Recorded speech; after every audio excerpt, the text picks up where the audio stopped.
बोललो नाही. कुठे आता संकट आलेलं नाही. मला वाटतं 2-3 ठिकाणी हा टाय होता, तो जवळपास आता संपलेला आहे. आज नाशिक जळगाव झालं म्हणजे बहुतेक ठिकाणी 90% 100% ठिकाणी हा सगळा प्रश्न संपणार आहे. आणि आता मी महायुतीमध्ये लढणार आहोत. कुणी आमचा बंडखोर या ठिकाणी राहणार नाही.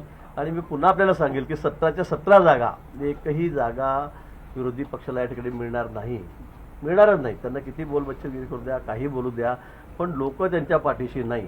आता घोडे बाजार चाललाय, गधे बाजार चाललाय, वाटेल तशी वायफाय, प्रत्येक निवडणुकीवर ते हारताय.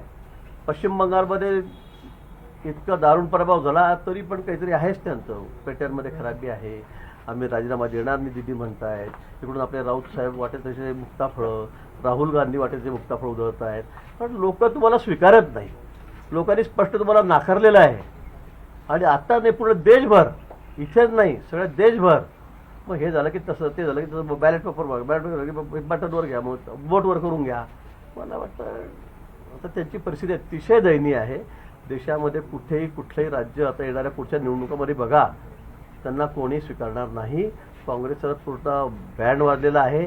आणि आपल्याकडचे बोलबच्चन आहेत त्यांचं तर काहीच ठिकाणा राहिलेलं नाही. भाऊ, पण एवढं सगळं पोषक वातावरण महायुतीच्या बाजूने आहे. असं असताना 2 उमेदवारांची बंडखोरी रोखण्यासाठी 3-3 मंत्र्यांना 3-3 4-4 दिवस लक्ष घालावं लागतं.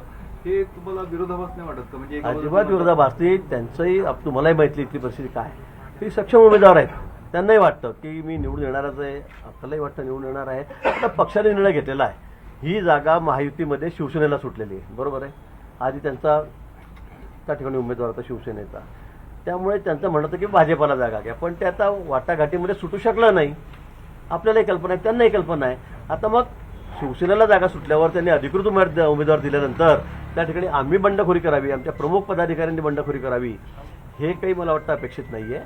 आणि म्हणून आम्ही त्यांची समजूत घातली. आमचे तेही मोठे ताकदवार कार्यकर्ते आहेत, पदाधिकारी आहेत, त्यामुळे आम्हाला सगळेच जवळचे आहेत. आणि म्हणून आम्ही त्यांची मनधरणी करून या ठिकाणी आज त्यांना जाहीर पाठिंबा द्यायला लावलेला आहे. पण महायुतीचे मतदार त्यांना मतदान करणार नाही अशी काही भीती आहे का तुमच्या उमेदवाराला? मला वाटतं भीतीचा प्रश्न नाही, पण आम्हाला असे उमेदवार एकदा ते जर आमच्यापासून दूर गेले तर मग दूर जातात. आम्हाला त्यांना दूर जाऊ द्यायचं नाही आहे. आम्हाला सगळं संघटित राहायचं आहे या ठिकाणी. आणि म्हणून आम्ही त्याची मनधरणी करू. कारण ते आमच्या घरचे लोक आहेत, ते काही परके नाही आहेत. तर गणेश गीते माझ्यावर रोज असतो. नाशिकला आलं की कोण असं गणेश असतो ना. मग मी त्याला सांगू शकतो हक्काने, 1 दिवस गेला, 2 दिवस गेला, ठीक आहे, 3ऱ्या दिवशी गेल, अजिबात चालणार, मान्य करतील.